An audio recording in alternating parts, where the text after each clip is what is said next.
नमो बुद्धाय। सर्वप्रथम उन तथागत भगवान बुद्ध जी को मेरा कोटि कोटि नमस्कार हो एवं मेरे आचार्य गुरुवर्य के चरणों में मेरा शत शत नमन हो। आज हम आप लोगों को ओवर थिंकिंग के बारे में बताने वाले हैं।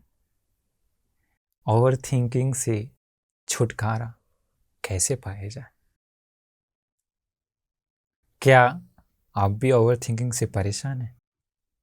क्या आपको भी रात में नींद नहीं आती है ज़्यादा सोचने के कारण घंटों घंटा? क्या आप भी ओवर थिंकिंग के सागर में डूबे हुए हैं?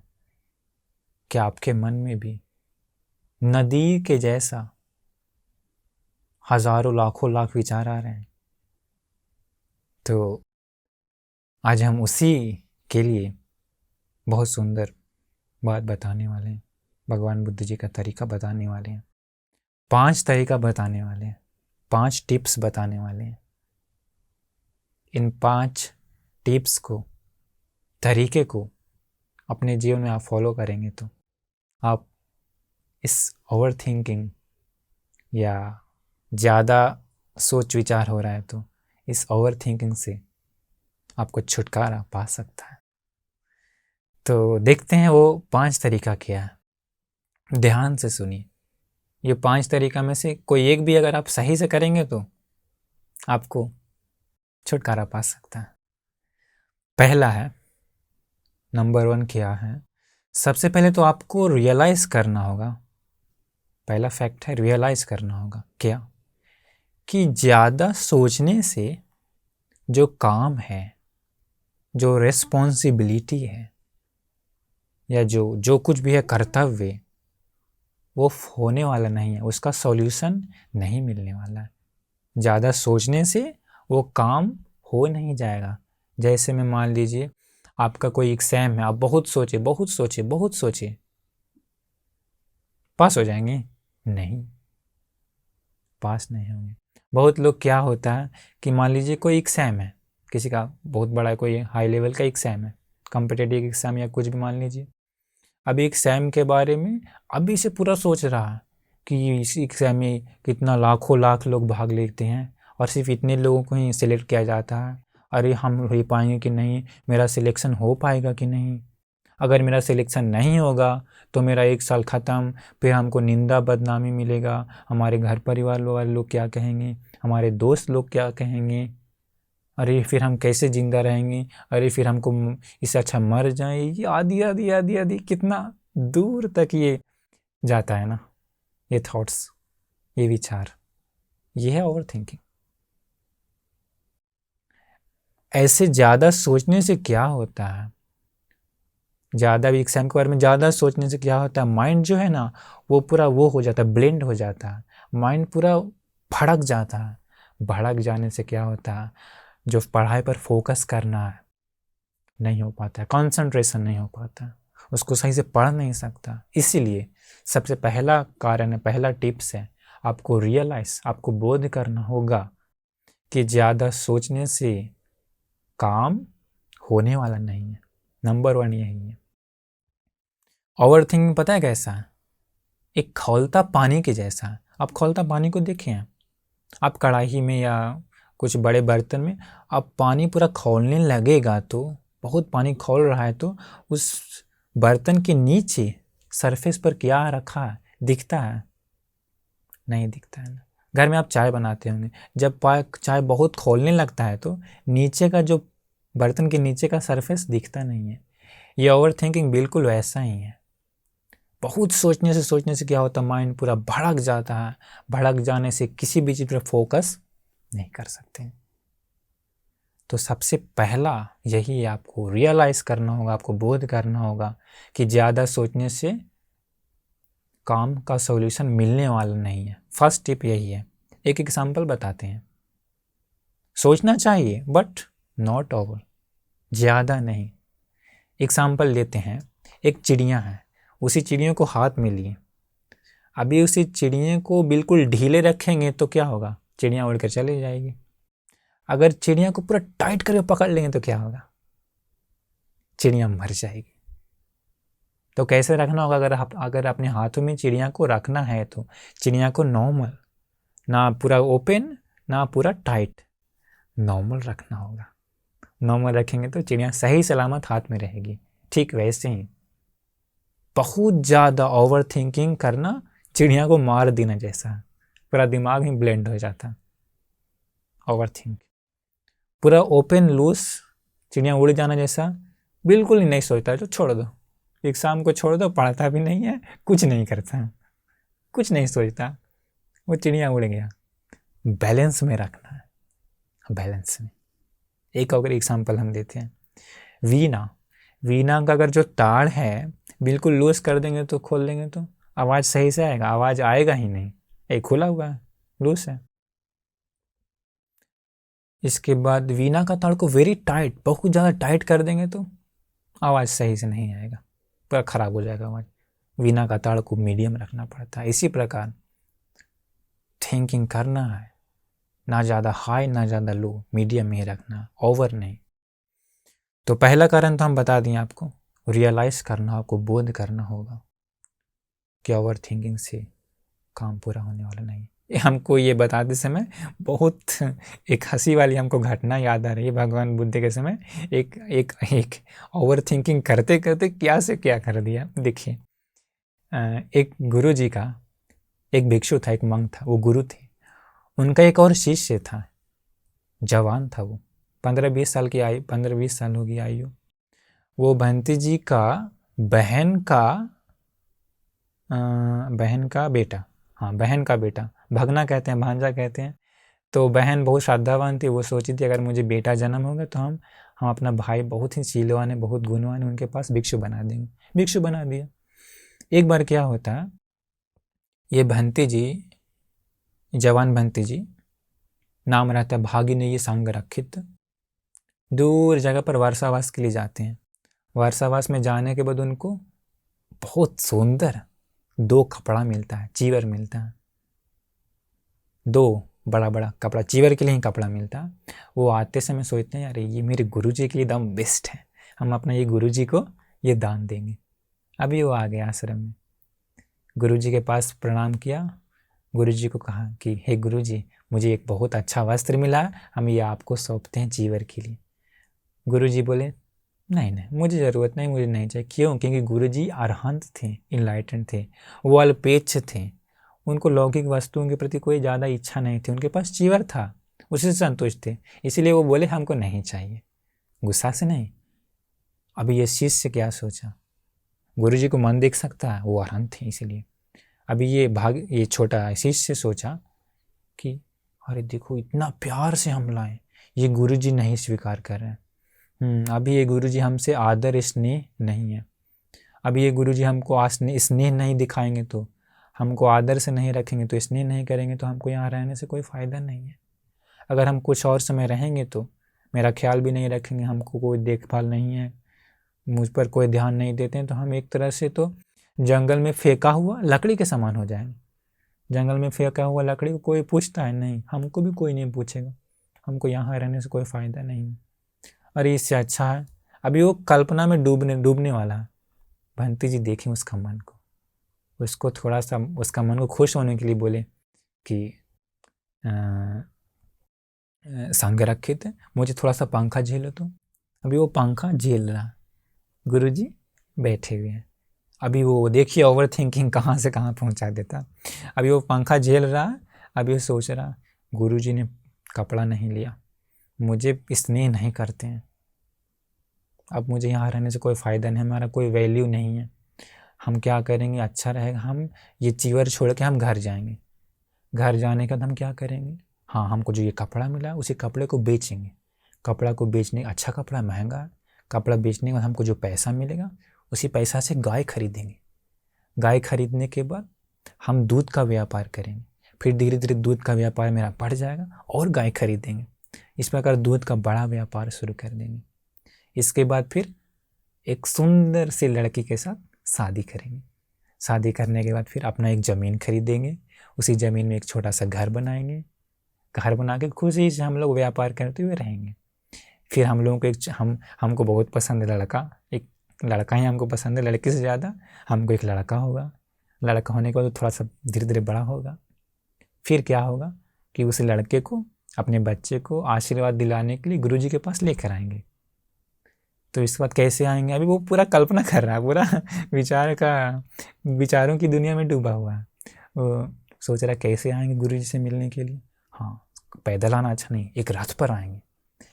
तो रथ पर आएंगे, इसके बाद आने के बाद गुरुजी के पास आने के बाद रथ पर हम लोग चढ़ करके बेटे को तो हमारी पत्नी ही रखेगी।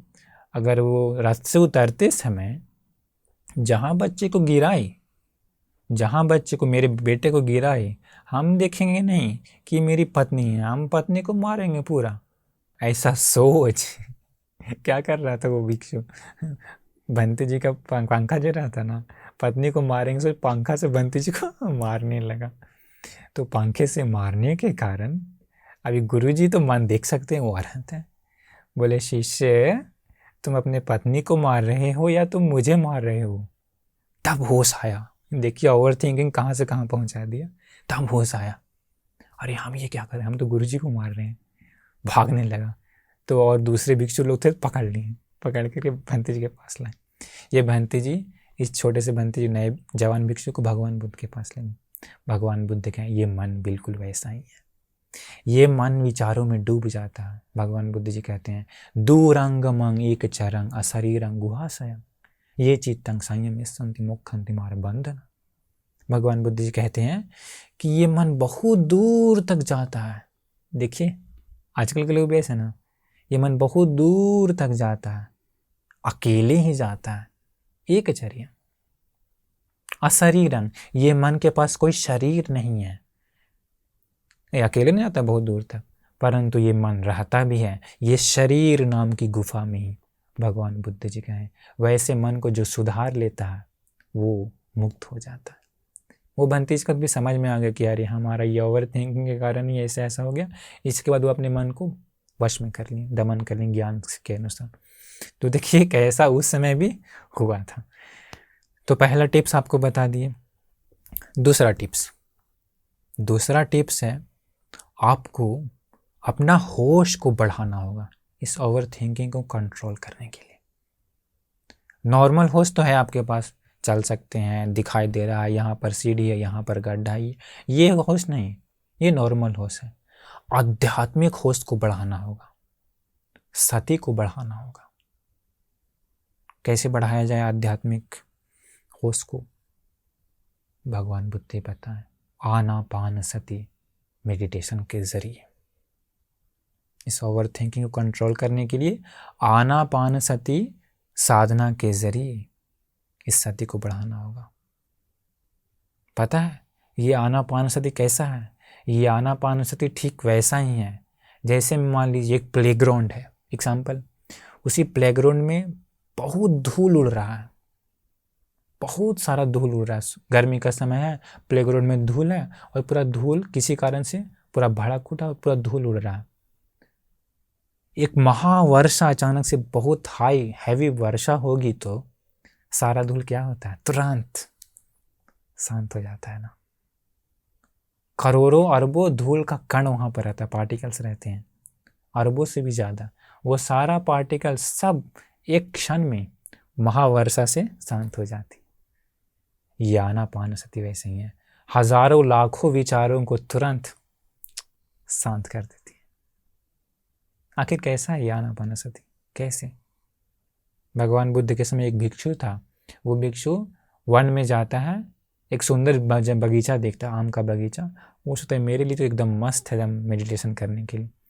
मेडिटेशन करने के लिए जाता है, बट बैठने से पहले ही जैसे मतलब बैठता है, बैठने के बाद हजारों लाखों थॉट्स, पापी विचार चारों तरफ से उस भिक्षु को घेर लेता है, थोड़ा भी कुछ नहीं कर पाया।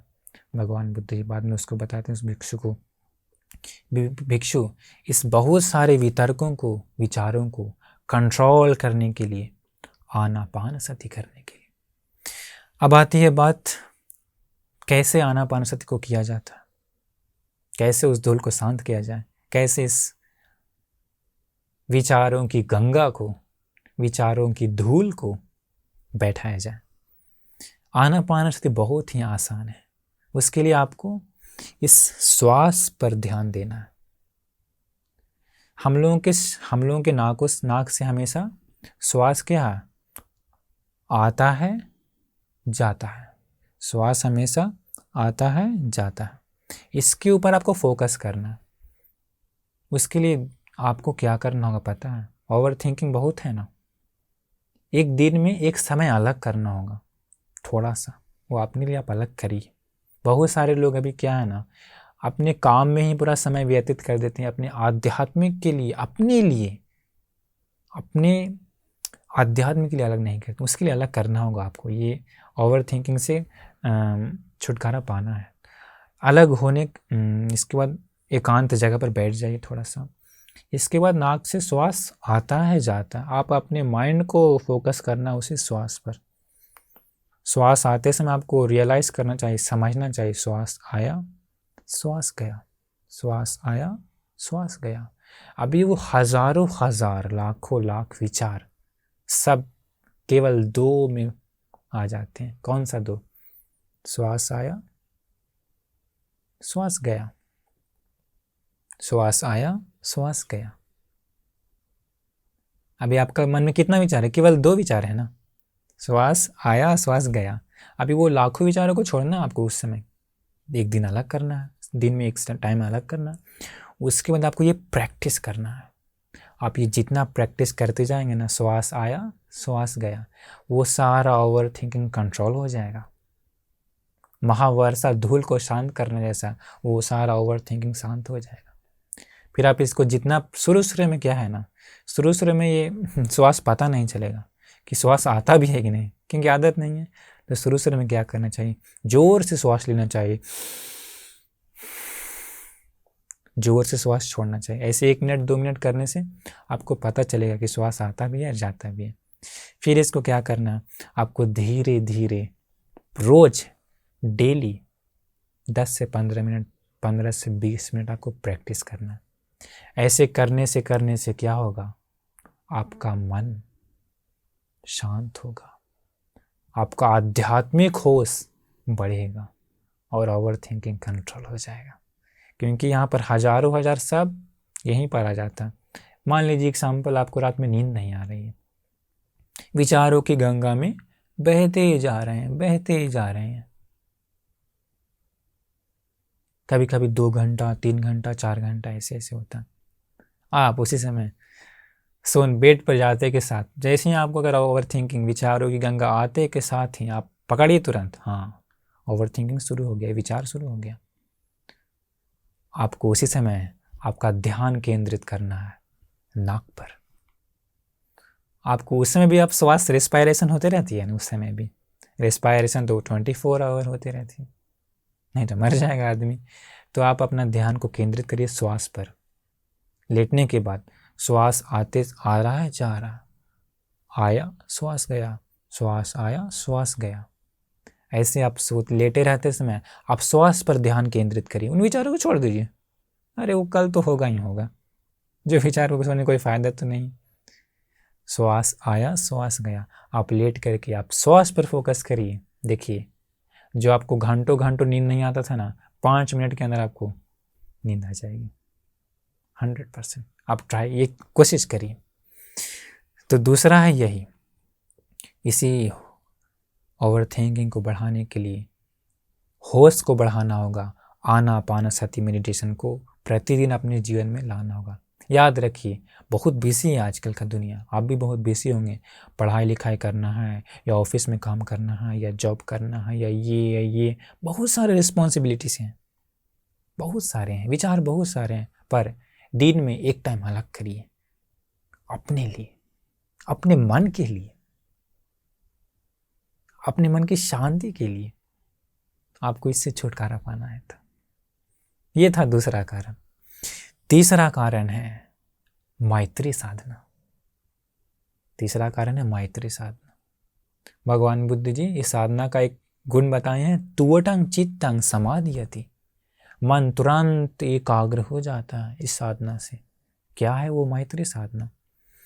भगवान बुद्ध जी बताएं, इसमें सभी प्राणियों के प्रति अच्छा, मंगल, शुभ सोचने के लिए। सभी प्राणी सुखी हो, सभी प्राणियों का क्रोध गुस्सा मिट जाए। बस इतना ही सोचिए, वो भी पर्याप्त है। आप प्रतिदिन एक टाइम अलग करके आप सोचिए, किसी टाइम एकाग्र में, शांत में, एकांत रूम में बैठ करके सोचिए, सभी प्राणी सुखी हो, सभी प्राणी सुखी हो, सभी प्राणी सुखी हो। बस इसी एक थॉट को आप मेडिटेशन के रूप में पकड़ लीजिए और इसी निमित्त को आप बढ़ाइए। मान लीजिए आपको अभी बहुत सारे थॉट्स आ रहे हैं, ओवर थिंकिंग आ रहे हैं, समझ लीजिए कि हाँ हमको भी ओवर थिंकिंग आ रहा है। बस उसी समय उसको रोक ये सोचना शुरू कर दीजिए आंखें बंद करके, सभी प्राणी सुखी हो, सभी प्राणी सुखी हो, सभी प्राणी सुखी हो। वो हजारों लाखों विचार केवल एक विचार में आ जाता है, सभी प्राणी सुखी हो, और वहाँ पर आपका ओवर थिंकिंग रुक जाता है। मान लीजिए ऑफिस में हैं या कहीं और है, या पढ़ रहे हैं या कहीं और, उसी समय मान लीजिए ओवर थिंकिंग दबोच लिया आपको आकर के।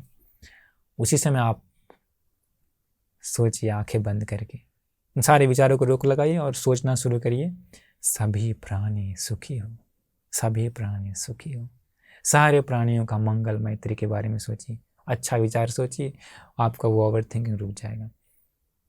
या तो फिर किसी एक दिन में किसी एक टाइम अलग करिए, या आपके पास घर में या जहाँ काम करते हैं वहाँ थोड़ा सा एक जगह है तो 10-15 फीट का, आप वहाँ पर टहलिए। कैसे? इस प्रकार से आपको करना है, एक कदम उठा करके रखते समय उसी एक कदम में आपको सोचना है, सभी प्राणी सुखी हो। अगला कदम, सेकेंड स्टेप, दूसरा थॉट, सभी प्राणी सुखी हो।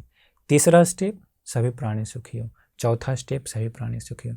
ऐसा आपको टहलते टहलते हर एक कदम कदम पर आपको सोचना है, सभी प्राणी सुखी हो, सभी प्राणी सुखी हो।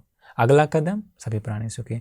ऐसे करने से क्या होगा, आपका जो ओवर थिंकिंग है, जो विचारों की गंगा है, रुक जाएगा, 100% रुक जाएगा, और आपका थॉट केवल इस विचार पर आता है, सभी प्राणी सुखी हो।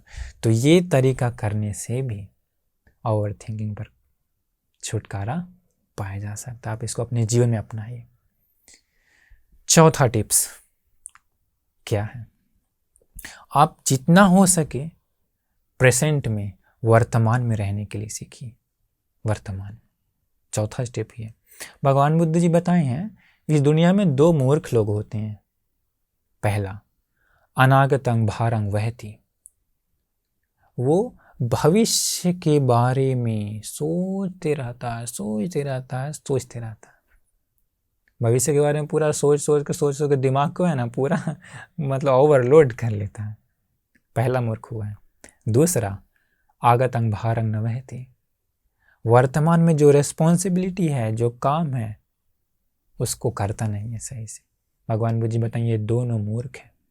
क्यों? क्योंकि इसमें से एक है वर्तमान का रेस्पॉन्सिबिलिटी को छोड़ करके भविष्य के बारे में सोचता रहता है, ये करेंगे तो ये कैसे होगा, वो कैसे होगा, अब वो करेंगे तो फिर ये होगा, ये करेंगे तो ये नहीं होगा। ऐसा बहुत सोचने से क्या होता है, भविष्य के कारण, चिंता के कारण उसका माइंड पूरा का पूरा गड़बड़ हो जाता है, और वर्तमान का रिस्पॉन्सिबिलिटी सही से ध्यान नहीं देता, तो वर्तमान का काम भी सही से नहीं हो पाता। पढ़ाई में भी बहुत बार यही होता है, बहुत बार यही होता है। बहुत भविष्य के बारे में ज़्यादा सोचने से क्या होता है ना, माइंड पूरा गड़बड़ हो जाता है, भटक जाता है, और पढ़ाई करने के बाद भी कभी कभी पढ़ता है, वो समय देता है, बट दिमाग में जाता नहीं। क्यों? वो सोचने से। इसलिए आप जितना वर्तमान में रहेंगे उतना आपको कंसंट्रेशन बढ़ा सकता है। याद रखिए, अगर आप दुखी हैं तो, शोक कर रहे हैं तो, या तो आप पास्ट में हैं या तो आप फ्यूचर में हैं। अगर आप प्रेजेंट में हैं तो आपको सुखी से रह सकता है। एक घटना याद आई मुझे ये कहते समय, पता है क्या, भगवान बुद्ध के समय एक देवता था, वृक्ष का देवता। वो देखा भिक्षुओं को, मॉन्क्स को, ये भिक्षु लोग गांव में जाते हैं, भोजन लेते हैं, पिंडपात भिक्षा लेते हैं। भिक्षा में भी उन लोग को स्वादिष्ट भोजन नहीं, जो मिलता है वही न लेंगे। जो कभी कभी रूखा सूखा भोजन है वो लेते हैं, भोजन करते हैं, जंगल में जाते हैं। ये भोजन करने के बाद साधना करते हैं, अकेले रहते हैं। इन लोगों के खुश होने के लिए ना स्त्रियां हैं, इन लोगों को मज़ा लेने के लिए ना बाल बच्चे हैं, ना घर परिवार है, ना इन लोग मज़ा लेने के लिए ना म्यूज़िक है, ना ढोल है, ना बाजा है। अकेले रहते हैं ये लोग। बट ये लोग के चेहरे पर तो बड़ा मुस्कान है। मरा हुआ पूरा लटका हुआ चेहरा कभी नहीं है, हमेशा प्रसन्न मुख से रहते हैं इन लोग। सामान्य घर द्वार में रहने वाले लोगों के पास स्त्रियां हैं, पुरुष है, बाल बच्चा है, म्यूजिक है, ये है, वो है, ये है, बट फिर भी ये लोग बड़े परेशान रहते हैं, स्ट्रेस में रहते हैं, चिंता में रहते हैं, डूबे रहते हैं। इन लोग के पास तो वो सब कुछ नहीं है। एक टाइम भोजन करते हैं, जो मिलता है वो खाते हैं, साधारण वस्त्र पहनते हैं, सजना धजना कुछ नहीं है, बट इतना खुशी से रहते हैं। वो देवता को पूरा वो हो गया, पूरा गड़बड़ हो गया। अरे क्या बात है। भगवान बुद्ध के पास गया देवता, वो बोलता है भगवान ये भिक्षु लोग एक टाइम भोजन करते हैं, जंगल में रहते हैं, मज़ा खुशी के लिए ना स्त्री है, ना लड़की है, ना काम भोगों के लिए कोई जरिया है, पर ये लोग खुश कैसे रहते हैं। भगवान बुद्ध बहुत सुंदर बात बताए, बहुत सुंदर बात बोले, अतीतं नानु सोचन्ति नप्प जप्पन्ति नागतं पच्चुपन्नेन यापन्ति तेन वर्णो पसीदति। भगवान बुद्ध कहते हैं ये भिक्षु लोग भूतकाल के बारे में शोक करते करते नहीं रहते हैं, पछताते पछताते नहीं रहते हैं, जो हो भूतकाल में जो बीत गया चिंता करते करते नहीं रहते हैं। नप्प जप्पन्ति नागतं, भविष्य के बारे में हजारों लाखों लाख आशाएं भर कर नहीं रखते हैं। पच्चू पढ़ने ने या पिनती, वर्तमान में जीवन बिताते हैं, वर्तमान में जो रिस्पॉन्सिबिलिटी है, वर्तमान में जो कर्तव्य है उसको सही तरीके से निभाते रहते हैं। तेन वर्णो पसीदति, इसी के कारण ये भिक्षु लोगों का चेहरा प्रसन्नमय रहता है, हमेशा ये लोग प्रसन्न मुख से रहते हैं। भगवान बुद्ध जी कहते हैं कि जो इंसान भूतकाल के बारे में सोचते सोचते रहता है तो भविष्य के बारे में लाखों करोड़ों आशाएं भर कर रखे रहता है, तो वर्तमान के रिस्पॉन्सिबिलिटी को सही से निभाता नहीं है, तो भगवान बुद्ध जी बताएं उन लोगों का चेहरा ठीक वैसे ही सूख जाता है जैसे एक बांस का पेड़ को, एक बम्बू का पेड़ को, हरा हरा बम्बू का पेड़ को धूप में सुखा देने के बाद वो बांस कैसे सूख जाता है, पूरा सूख करके पूरा फेड हो जाता है, उसका कलर कोई सारा सुंदरता खत्म हो जाता है। भगवान बुद्ध बताएं वैसे ही भूतकाल के बारे में शोक करने वाला, भविष्य के बारे में करोड़ों करोड़ आशाएं रखने वाला का चेहरा वैसा ही मुरझा जाता। तो देखिए आपको भी ऐसा है तो वर्तमान में रहना होगा जितना हो सके। आप जितना वर्तमान में रह करके वर्तमान के रिस्पॉन्सिबिलिटीज को सही से निभाएंगे तो आपका चेहरा प्रसन्नमय रहेगा। और एक बात याद रखिए, वर्तमान में अगर आप रिस्पॉन्सिबिलिटीज को सही से निभाते हैं उसी से आपका भविष्य बनता है। भविष्य में सोचने से नहीं, वर्तमान सही से कर रहे हैं तो वही आपका भविष्य है। चौथा टिप्स यही था, आपको जितना हो सके वर्तमान में रहना। पांचवा टिप्स क्या है? पांचवा टिप्स ज़्यादा मुश्किल नहीं है, ओवर थिंकिंग ना। ओवर थिंकिंग खराब है, लेकिन अगर आप बहुत ज़्यादा सोच रहे हैं, वो विचार पुण्यमय है तो, वो विचार अच्छे विचार हैं तो, वो विचार से खुद का भी कल्याण होता है तो दूसरों का भी कल्याण होता है, तो वो विचार ओवर थिंकिंग में नहीं आता है। ऐसा है तो विचार करना गलत नहीं है, बुरे विचार करना गलत है। ओवर थिंकिंग कब गलत होता है? जब ओवर थिंकिंग के कारण खुद का भी अकल्याण हो रहा है, दूसरों का भी अकल्याण हो रहा है। लेकिन अगर वो विचार पुण्यमय विचार हैं तो, वो विचार अच्छे विचार हैं तो वहाँ पर वो गलती नहीं है, उस विचार से कोई परेशान नहीं होता। अगर आपका भी पुण्यमय विचार बहुत है तो आपको उससे कभी भी परेशानी नहीं आएगी, आपको उससे चिंता कभी नहीं आएगी, आप उससे सुखी सुखी रहेंगे। विचार पुण्य में है तो, क्योंकि पता है भगवान बुद्ध के शिष्य लोग विचार बहुत करते हैं, थोड़ा नहीं, बहुत करते हैं, पर वो विचार पुण्यमय होता है, वो विचार ज्ञानमय होता है, वो विचार अपना कल्याण और दूसरों का कल्याण के लिए होता है, वो विचार अच्छे विचार होते हैं। इसलिए उन लोगों को ओवर थिंकिंग नाम का प्रॉब्लम नहीं क्रिएट होता। इसीलिए वो उन भिक्षु लोगों को ओवर थिंकिंग से परेशान नहीं होते, क्योंकि वो विचार सब अच्छे विचार हैं, पुण्यमय विचार है। तो इसलिए आप याद रखिए, विचार करना गलत नहीं है, बुरे विचार को करना गलत है। समझ गए? तो ये था 5वां टिप्स। तो अभी हम आपको 5 टिप्स बता चुके हैं ओवर थिंकिंग के लिए। पहला क्या था? आपको रियलाइज करना होगा कि ओवर थिंकिंग से हमारा काम हो जाने वाला नहीं है। दूसरा क्या था? सती को बढ़ाना होगा, स्मृति को बढ़ाना होगा, आध्यात्मिक होश को, वो आनापानसति मेडिटेशन के जरिए। तीसरा क्या था? मैत्री साधना के जरिए। चौथा था जितना हो सके आपको प्रेजेंट में रहना है। 5वां बताए थे कि विचार करना गलत नहीं है, बुरे विचार को करना गलत है। तो ये 5 विचार है, ये 5 टिप्स है, आप इसको अपने जीवन में लाइए। हर एक दिन अपने आध्यात्म के लिए अलग कीजिए, आपको इस ओवर थिंकिंग से ज़रूर दूर हो सकता है, ज़रूर दूर हो सकता है। इसलिए हम भी आप लोगों को आशीर्वाद करते हैं कि आप सभी लोगों को, अगर आप भी इससे परेशान हैं तो ओवर थिंकिंग से, इन टिप्स को अपना करके आप ओवर थिंकिंग से छुटकारा पाकर आपको जीवन सुखी से बिताने का भाग्य मिले। यही मेरी मनोकामना है। सभी लोग सुखी हो, निदुख हो, निरोग हो। नमो बुद्धाय।